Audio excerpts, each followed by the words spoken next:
تاسو دلته څو سپیان وینئ؟ ښه، سپیان هم دلته دي.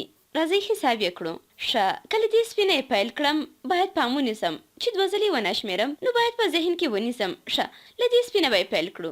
1 2 3 4 5 6 7 8 8 سپیان. تاسو شاید ووایاست چې 9 سپیان، مګر دا یو ما لومړی هم حساب کړی و، نو دلته فقط 8 سپیان دي او همدا ځواب به انتخاب کړو. دلته به یې هم چک کړو. په دې خو پوه سو. اوس په دې بل شکل کې څو موږکان دي؟ لکه مخکې غوندې له دې پاسني موږک نه به یې پیل کړو، مګر په یاد به ساتئ که لومړی موږک مو پیل کې حساب کړو نو دوهم وار یې باید بیا حساب نه کړو. ښه نو 1 2 3 4 5 6 7 تاسو شاید وایاست چې 8 موږکان دي، مګر نه، دا یو خو ما په پیل کې حساب کړی، نو دلته یوازې 7 موږکان دي.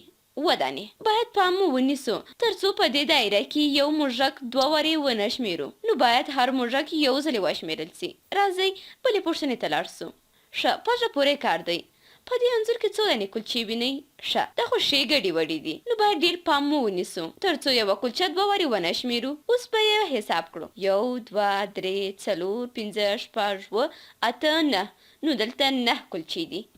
دا هم 9 کلچې. دلته څو موږکان وینئ؟ ښه نو دلته خو ډېر موږکان دي. دا هم 1 2 3 4 5 6 7 8 9 10 11 12 13 14 15 16 17 17 او 19 موږکان. نو دلته پوره 19 موږکان دي.